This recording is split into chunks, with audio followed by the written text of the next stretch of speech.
recent Camel Sun City 400 off-road race. Tough conditions took a heavy toll with half the field failing to finish. High drama as one of South Africa's top riders is seriously injured. South African racing history is made in the motorcycle section. And another victory for a husband and wife team in muddy conditions.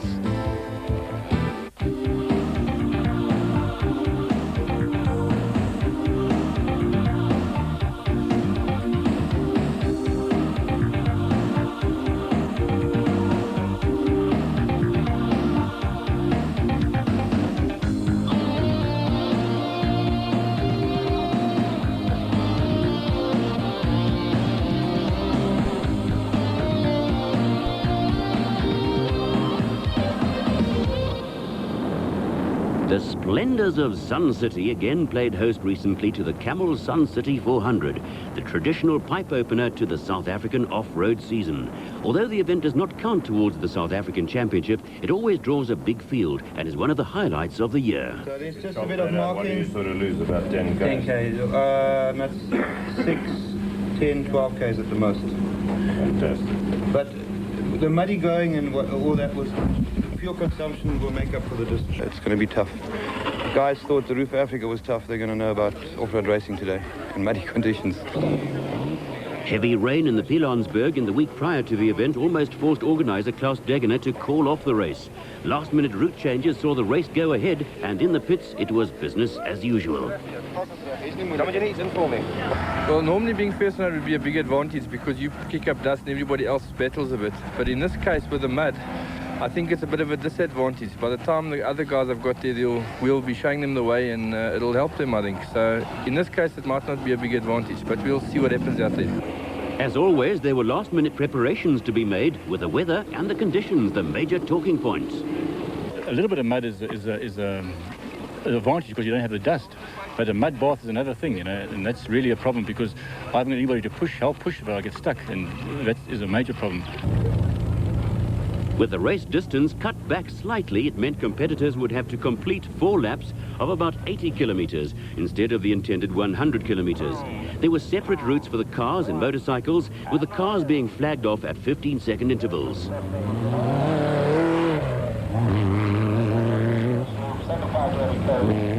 Although a number of top competitors like Bucks Carolyn and Richard Schilling were missing from the field, there was a quality entry for the Camel Sun City 400. With no championship points at stake in the Pilanesberg, Carolyn and Schilling were competing in the Parker 400 in America. Derek Pinoy and wife Stephanie were quickly into their stride in Klaus Degener's Duckham's Chenoweth. Pinoy has twice won the Camel Sun City 400 and is always a top contender. The race cam gives a good idea of the tricky conditions, with water and mud the biggest problems for crews. Veteran Harry Roscoe in the Protea Card Raceco was also going well in the early stages, with Pop's Playground, a disused quarry, a feature of the route that provided plenty of action.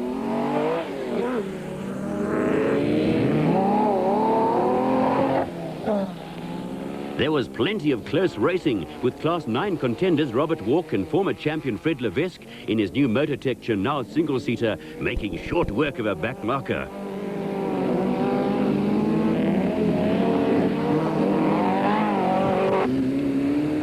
Abdul Variawa was one of those favoured to win Class 2, with Richard Leake giving up the navigator seat to take a turn behind the wheel of a Toyota Hilux 4x4. Pilanesberg local Audrey Rutz was putting Wolf-Peter Fumfai under pressure in Class 2, with home turf knowledge a factor in his favour. The quad racer class is growing in popularity, with Francois Coetzee always the man to beat. One of the most interesting vehicles on the local off-road scene is the Chenoweth Mini Mag, driven by Tom Smith. The car's powered by a Yamaha motorcycle engine and is belt-driven. An air filter problem gave Smith a few worries, but the car again showed it has plenty of potential. Stratford Voigt switched from driving his Toyota to riding a quad racer and surprised himself and everyone else by eventually winning the class.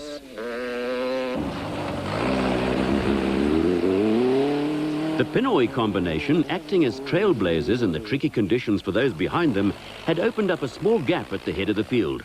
They were being chased by Robin Yates and Nardis Alberts in the Durex Raceco, with Arnold and Estelle Mattia third in Derek Pinoy's old car, which won this event last year.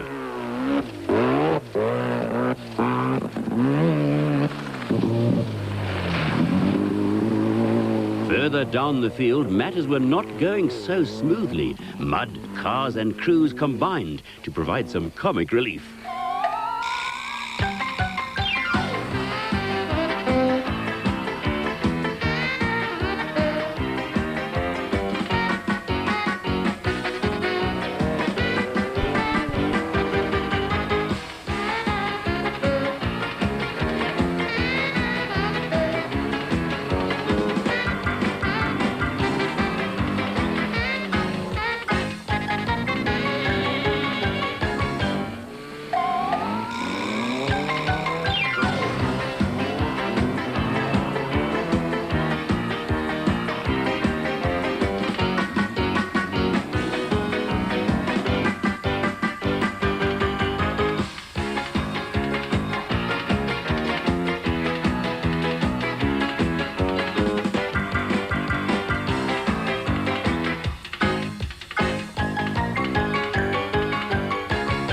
They called that fun. But there was more serious business at hand for the motorcyclists. The break between seasons had seen many changes in rider lineups, and team boss Butch Hirsch discusses KTM's prospects. The spearhead of the team for the year is definitely Jeremy Davies, ex-South African champion, who's actually racing in the Parker 400 today, so we hope we're going to get a good result there. But for today, definitely Patrick Andrews, I'm sure he's going to get a win in the 500s, and John Hodgson for the 200s, riding a 125. The minutes before the start are always a tense time for the motorcyclists. This is particularly true for riders with new teams, and Bird Paradise Kawasaki manager Hilton Beattie provides background to the team's rider lineup this season. Well, I think we've got a very good team. We've got Errol Dalton on the 500, we've got Dirk Stradum on the 250, and we've got Yuri Himon on the 200. I think they're all very good riders, and we obviously put a lot of money into it. Bird Paradise have put a lot of money into it, and we're here to win. The bikers followed a different route to the cars, but conditions were expected to be just as difficult. In the mud and sand, the smaller capacity machines, because of their lightness and maneuverability, were likely to come into their own. With superstars Jeremy Davies and Alfie Cox also competing in America, it looked to be anyone's race. The early running came from Patrick Andrews, who switched from the Winston Yamaha camp to join the KTM team. Kevin Tebbett lives and works at Sun City, and local knowledge was expected to work in his favour, with Mark Myron also running strongly on the Castrol Honda.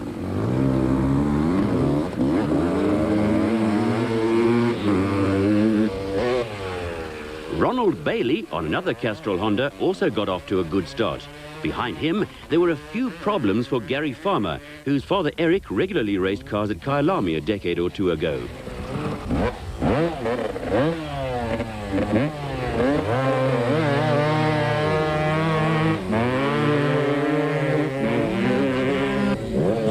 Great things are expected this season from teenager Alex Vowles Jr.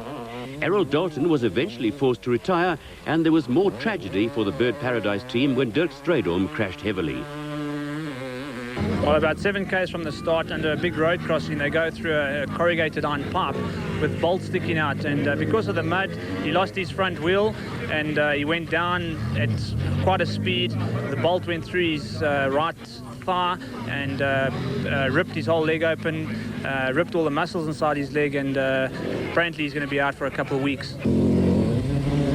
The field also included a large proportion of amateur riders. The top stars make it all look so easy, but for the less experienced, there are plenty of pitfalls along the way.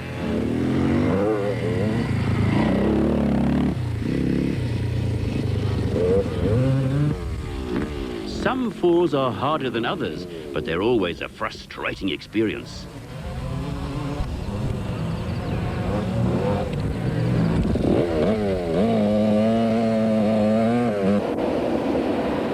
Sun City 400 competitors also have to contend now and again with trains. Derek and Stephanie Pinoy and Robin Yates and Nardis Alberts had other things on their minds as they battled it out for the lead.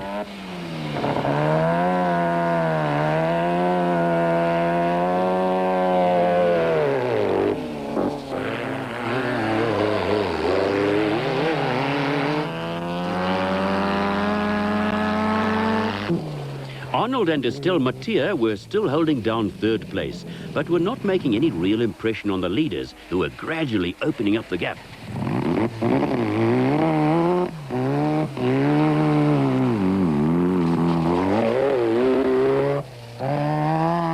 The Eriksson-van der Westhuizen combination were in a good fourth position, but starting to come under pressure from fifth place Popo Skeepers, a stuntman who also races powerboats. At this stage, Skeepers and Ivan Bartholomew were also leading Class 4.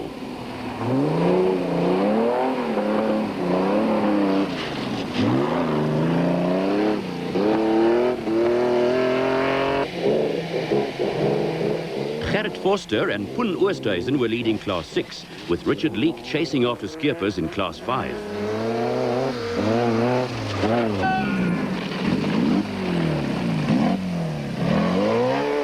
Robert Walk was also going well, but nearly tangled with the train.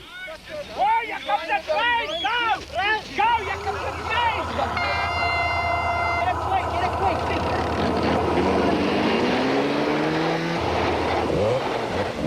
Back on two wheels, Patrick Andrews was still leading on the 500 KTM, but had the rest of the pack snapping at his heels.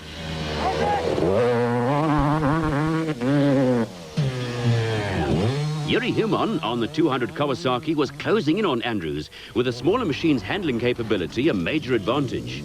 Kevin Tebbett was in third spot on the Honda, with John Hodgson working his way through the field on the 200 KTM.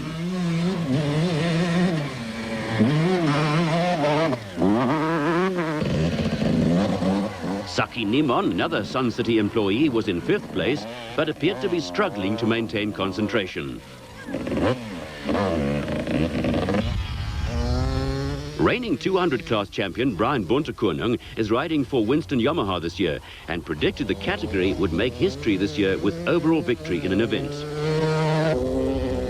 Kevin Fisher was having a good ride on a Honda, with Ronald Bailey also holding on to a place in the top 10. Young Vowles was living up to his promise on the Kawasaki.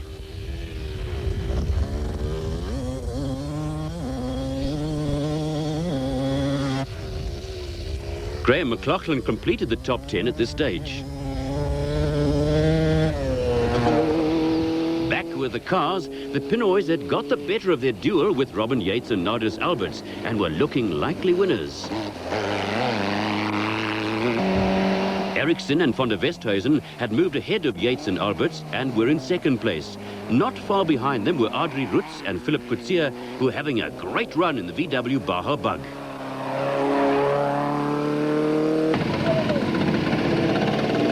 Gerrit Forster and Poen Oosthuizen were still leading Class 6, but with a sick-sounding motor, were in trouble.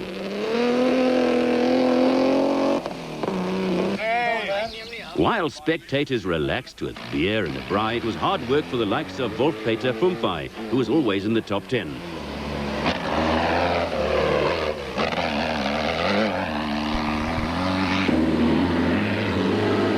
Abdul Variawa and Hanif Hussein were also going steadily in their Baja Bug, with Freiberger, Henry Kirstein and Dries de Klerk still getting to grips with the ex-RP Reinecker Nissan Safari.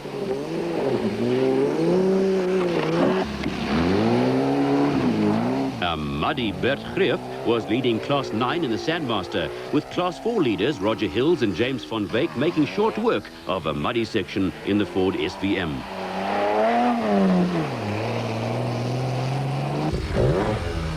Wayne Farmer, brother of Gary, also had his problems, and it was time again for a little more comic relief.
There was nothing comic about Yuri Himon's performance on the Kawasaki 200.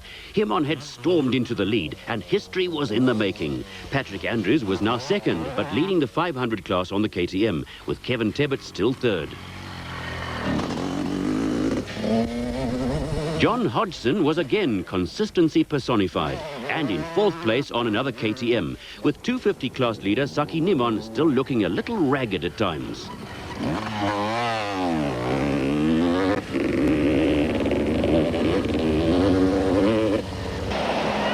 British trials rider Mark Jackson, now living in South Africa, was going nowhere fast. But it was a different story for Derek and Stephanie Pinoy, who stormed into the Sun City Sports Centre arena for the last time to wrap up their third off-road victory as a team.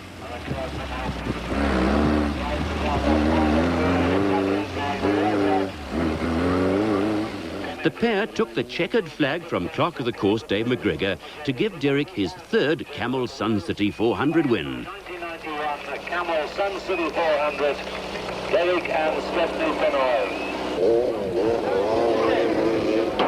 Well, the first lap it was muddy, and we had to keep wiping our valves, especially behind Robin. That was after that it just got easier. It got better. How was the navigator? Well, the navigator was fantastic. She did a great job. She never forgot where we had to go. It was good, fantastic. There was plenty for the crowd to cheer about when locals Audrey Roots and Philip Kutsia came through in spectacular fashion to take second place.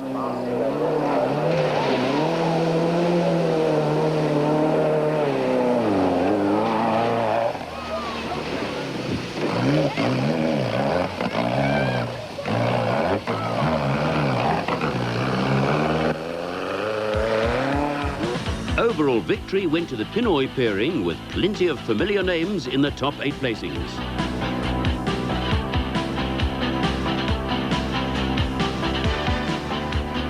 There were no finishers in classes 3 and 7, with the conditions extracting a heavy toll on machinery.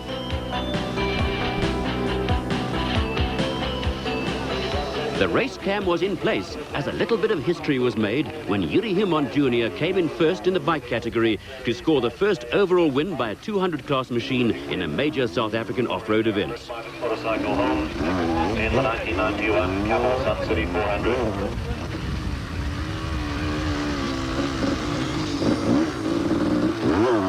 It was a great performance by Himon, who was on special leave from the army to take part in the race. A delighted team manager, Hilton Beattie, was there to congratulate Himon. Terrific win. Number 93 is on his way in. Die eerste ronde het het 3 keer geval. Al die modder, dat was baie ouens geweest. Nadat het gewoond raak, was het baie beter. Maar het was baie lekker route. Voor 200 was het de beste selectie. Maar voor die 200 moest gewen het zo. Lesotho rider Patrick Andrews on the big KTM 500 came through to take second place after a sterling ride, with most of the odds stacked against him. Kevin Tebbett was third, with John Hodgson and Saki Nimon completing the top 5. The class results saw Honda, KTM and Kawasaki all taking top positions, with Honda dominating the 250 class. The traditional champagne brought the curtain down on a great event, with plenty of off-road action still to come this year.